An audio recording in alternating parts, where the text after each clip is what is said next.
Once you see this, you'll see competitive games differently. You know what's kind of weird? When someone asks what kind of games do you like, most people struggle to answer. You say tactical shooters, and they respond, oh, so you must. Favorite games, I've told y'all many times before, it's RPGs. I feel like there'll always be RPGs for as long as I live. There's nothing like a good role-playing game. You feel me? Everybody has their different thing. That's me. That's always gonna be me. Like Counter-Strike, Valorant, and Rainbow Six Siege. Ugh. And you say, actually only Counter-Strike. You say strategy games and someone recommends you Civilization, when you wanted something more like Hearthstone. Game genres are kind of broken. But I think there's a better way to think about this. And it's a much simpler way to look at games. And once you see it, you'll see games much more differently. But let's start somewhere everyone can agree. Every game has something that separates the good players from the bad ones. Sometimes it's pure. No. Nah, I can't say that because not every single game. Because, like, okay, in a game like Sims, how can you be a good Sims versus bad Sims player? You know what I'm saying? Like, even in the game having like challenges and things like that, you don't necessarily have to do it. Like, even for me, I haven't done probably 80 to 95% of the challenges. I never fulfill my Sims life goals, like none of that. But that's just because I'm playing the game the way I want to. What's another game? I feel like most RPGs, maybe like, well, maybe you could kind of have the argument for like a Skyrim or Fallout, Cyberpunk, maybe because of the difficulty you're playing on. Maybe, okay, maybe for that. But I feel like life sim games, that might be a very specific category of games. I don't think there's no such thing as good or bad players. Skill, your reflexes, your aim, your timing. Sometimes it's information. He also might have also been talking about in the sense of just competitive games. And if that is the case, disregard everything I just said. Knowing things the other person doesn't. Sometimes it's something harder to name. The mental side. Reading people, managing randomness, and adapting on the fly. These aren't just different skills, they are fundamentally different kinds of gameplay, and most games mix them together in different amounts. So let me give you 3 words. Micro, meso, macro. Oh my god, bro. This seems like I'm back in Trick, bro. I didn't like Trick while I was in it. I don't want to do this in a video, but you feel me? I'm gonna finish this for the sake of the video, but Jesus Christ. Micro, meso, macro. Now here's where it gets interesting, and a little uncomfortable. What if I told you the clearest way to understand what a game is actually testing is to think about how you'd cheat in it? If you wanted to completely break a game to make it trivially easy, what cheat would you use? The answer to that question tells you more about a game than any genre label ever could. So let's put this to the test. What is micro? Micro is the execution layer. It's your aim, your timing, your movement, your muscle memory. An example of a micro cheat looks like an aimbot. Perfect inputs every single time. If a game can be broken by perfect execution, that's a micro game. Osu, Geometry Dash, Aim Trainers, and Tetris are a few examples. Bro, Geometry Dash back in the gap used to be that game, bro. I remember everybody used to have Geometry Dash like on their iPad and stuff, gang. Man, Geometry, I don't know if people still play it, but that needs to make a comeback. And I've never played Tetris, but, you know, that was pretty popular too. You can cheat in Osu with perfect cursor tracking. You can cheat in Geometry Dash with perfect jumps. These are execution cheats, and you can feel the microness when you play them. Meso is the probability layer, the place where mind games exist. You're reacting to the unpredictable nature of people, not mechanics.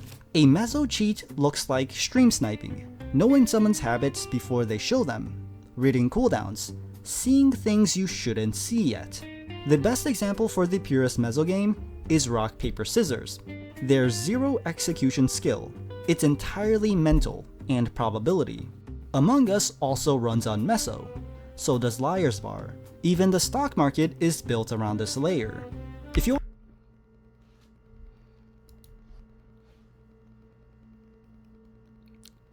Say, bro. What's your favorite game? The stock market.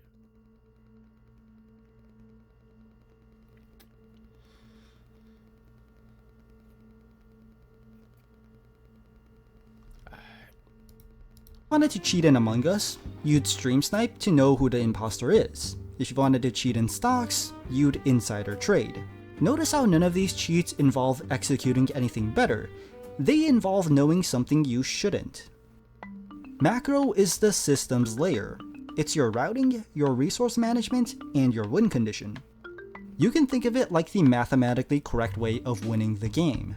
A macro cheat looks like a chess engine. Economy out. You know what's crazy to me? That, well, I guess it's not crazy. It's technically probably how every video game would be. But if a computer plays you in chess, like no matter how good a human gets at chess, it can never be better than a computer.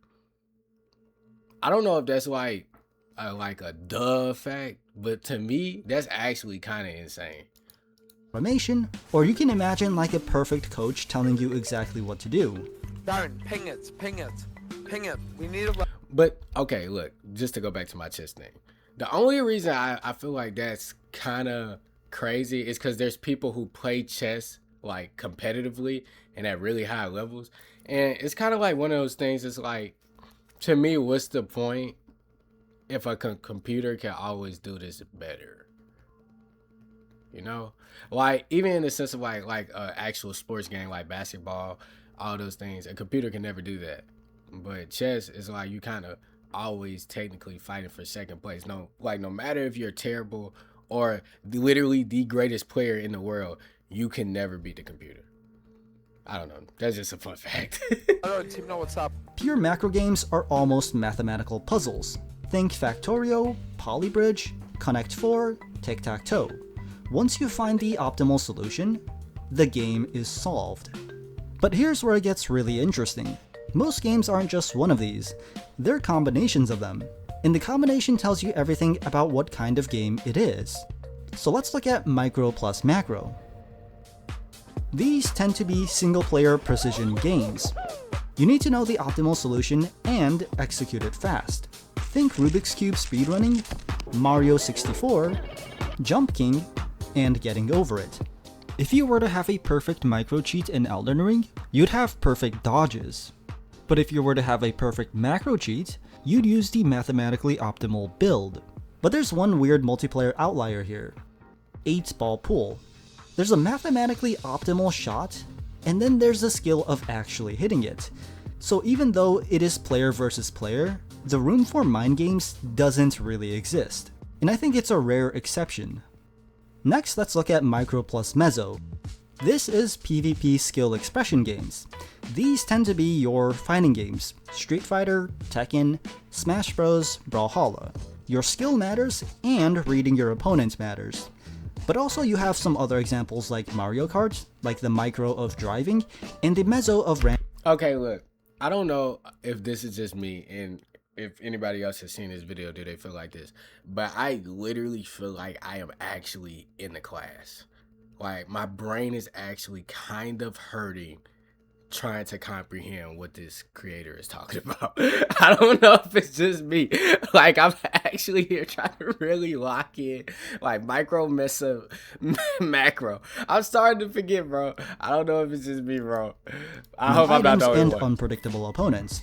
We even see some unique games like Tetris 99. The original Tetris is pure micro, but Tetris 99 also involves mezo, because now you're managing who to send the garbage to. You also have physics-based PvP, like Fall Guys and Gang Beasts, which also fits into micro plus mezo. The next one is mezo plus macro. These are the mind and math games. Think Hearthstone, TFT, Pokemon VGC, and Battleship. Now, chess is theoretically a pure macro game, but at the human level, there's a massive meso component. You're optimizing for your specific opponent's habits. That's why studying opponent matters in high-level chess. And then there are some weird outliers. Balatro is a single-player game, but it's also meso-macro because the RNG of the card combines with the math of maximizing your hand. You're not executing anything difficult, But you have to pick it. You know, but and see, like I told y'all, my brain is kind of hurting trying to comprehend this, bro. When you get to this level of analyzation within video games, does it become like less fun? Why would I ever get on the game and say it's meso, micro, macro? This is half meso, macro? Like I don't want to do that. I don't want to do that. This game is competitive. This game is hard. This game is easy. That is the farthest I'm ever going to go. But again, try to lock in. I'm trying to lock in. Choose your cards wisely, and play to their biggest strength. Phasmophobia is also a weird game that fits into Meso Macro. It's a co-op game, but it fits here because you're deducing a ghost using evidence, which is macro, while the ghost behavior has RNG, meso. Although I suspect non-PvP Meso Macro games slowly converge towards pure macro over time. Once players fully map the RNG, it stops feeling uncertain and becomes a speedrun problem. And then there's the middle, all three overlapping. This is where the biggest competitive games live. League of Legends, Dota 2, CS2, Valorant, Overwatch, Marvel Rivals, Rocket League, Apex, Rainbow Six, World of Warcraft. But here's the thing, they're not all the same balance. And the cheat test tells you how exactly they differ. So let's use Counter-Strike as an example. Can aimbot win a game of CS completely alone? Almost certainly yes. If you never miss, most duels are over before they start. That makes micro extremely high in CS2. But what about X-ray, seeing through walls? Pros have done experiments with 1 player with X-ray versus 5 without X-ray. The 5 still usually win, but the X-ray player takes rounds they have no business taking. This makes meso very high in CS2 too, which means macro, the strategic layer, is relatively the lowest. CS isn't about long-term economy optimization the way MOBAs are. The rounds are short and the execution is everything. But let's try this test with Overwatch, and right away we see a unique case, because the answer actually depends on your role. But since it varies so heavily by character and roles, I decided to ask someone who knows about Overwatch way better than I do. So if you compare all three like maxed out versions of the perfect version of it, like a cheat version of it, which one would have like the highest win rate and how would the distribution be? I would just say support is more macro heavy, DPS is more micro heavy, and then tank is more meso heavy. Oh, okay. Also, the way that it works is you have offense, defense, and just thinking about like from the micro, meso, macro part too. I think I would enjoy. I forgot which category he said that like strategy falls under, but I think that's my favorite type of competitive game because I feel like that really. Like I like a battle of the minds. I don't like it to just be who could click the fastest. Does that make sense? But yeah, I was trying to give y'all brains a break because mine needs one to control. Yep. Control refers to like map control. Offense refers to offensive options. Defense refers to defensive options. And if you a character's mixture or like kind of design links to this concept of offense, defense, and control. Tanks tend to depend on more control, supports more defense, DPS more offense. And if you actually like dissect each individual hero, they will have different like varying levels or varying focuses on offense, defense, or control. So I'm thinking about it like this, right? If you were to give each role one cheat, you would give aimbot to DPS. And for tank, you would give the ability to see enemy cooldowns as a perfect cheat, right? And for supports, you would have a coach or an engine, perfect coach. Yes, that's perfect. That's exactly perfect. And also, especially in Overwatch, because it's 5v5, because you only have one tank. Like, if you can win every duel as a tank, that's kind of like a free win for your team. But what about Apex? Apex sits remarkably balanced across all three. If you think about which player is most likely to win, a guy with perfect aimbot, a guy with perfect wall hacks, or a guy with perfect ring knowledge, all three actually has a pretty good chance of winning the game. If you have aimbot, you can easily kill anyone rotating, but any close range fight will tend to go either way. But with perfect wall hacks, you can use your nades and abilities to take a team down, but you'll still lose to someone with good ring positioning. But even with perfect ring information, you could still easily die to someone who wants to contest that position. But let's test this in a really unique game. Rocket League. I asked pro Rocket League coach Luke on his answer to this thought experiment. Wait. In this, Is it really that serious? Do people actually be getting coaches for these games, bro? Like, obviously, I don't know anybody in person who's done that. But, like, if you really want to get good at the game, I wonder if anybody who's watching this video knows somebody who did that. And if you did, I think that's one of the worst levels of down bad. It is never that serious game. Hiring a coach, just play the game and look up some YouTube tutorials, bro. was his response. Basically, perfect micro or perfect mechanics in Rocket League would be defined as taking the ball from point A to point B as quickly and as efficiently as possible. Like how in a first-person shooter, aimbot moves the crosshair to the target as quickly and as efficiently as possible. For Rocket League, smarts cannot make up for the fact that a more mechanical person can just take the ball to the open net far more than someone with less mechanics. This makes Rocket League heavily micro-dominant. But after micro being the most dominant, he put macro second and meso last. This is because even if perfect meso allows you to hear enemy comms or see enemy boost, doesn't change the fact that all information in Rocket League is able to be known at all times. And for how fast-paced the game is at the highest level, listening to a perfect coach verbatim would be better over hearing enemy comms or seeing enemy boost. Also, the closest thing to perfect micro in Rocket League is the AI bots. I came across footage of 3 semi-pro players versing 3 of the best Rocket League AI. Crap, and you're done. Oh my god. And the 3 AI bots were able to win comfortably. That's crazy. So here's what this framework actually gives you. It helps classify games, but it also helps understand yourself as a player. I noticed something when I looked at which games I genuinely enjoy. I gravitate toward games in the middle, the full micro meso. I'm trying to see where are the games that I gravitate to the most. I think I said macro earlier because it's more a strategy, but I'm just trying to see the games that I like that I can actually see in here. I do like GTA 5, Among Us. You know what's crazy? Okay, so like looking at all this stuff, I think I like games in every different category at different times.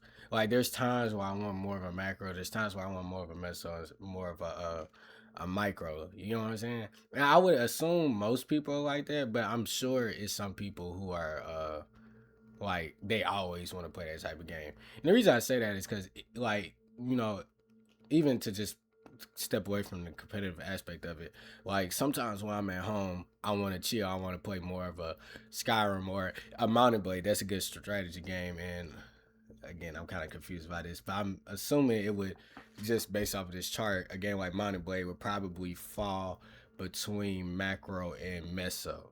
So like I would want to play a game like that, but when I'm at work or something like that, I would probably much rather play a game like Sifu or what's another one? I tried to play Max Payne on like the hardest difficulty.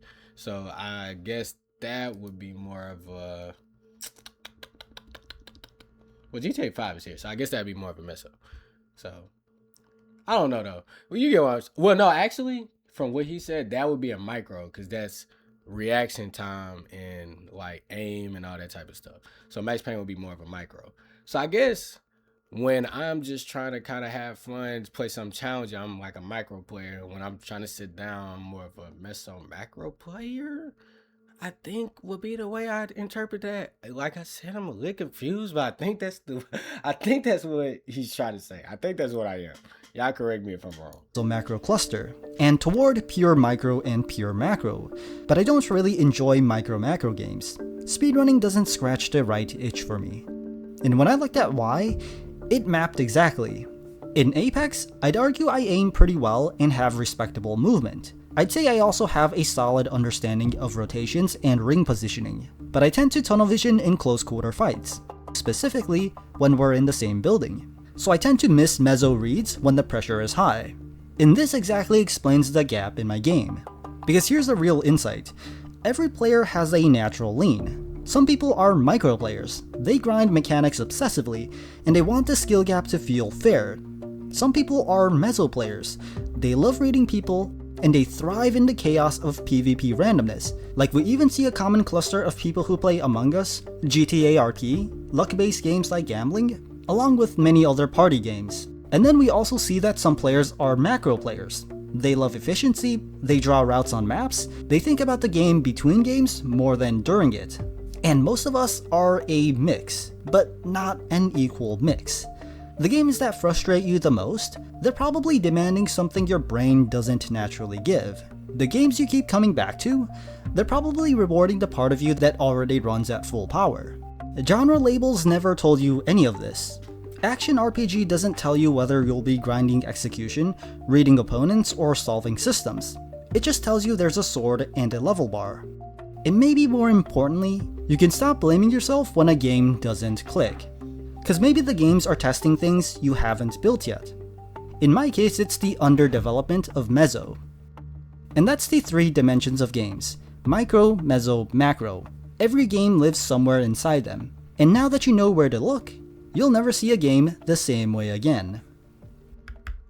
He ain't never lying. I ain't gonna stand. He definitely kind of confused me a little bit, but this video is overly dope, and I want to give him his props. This video is by Cernex. Like I said, that was a great video, no cap.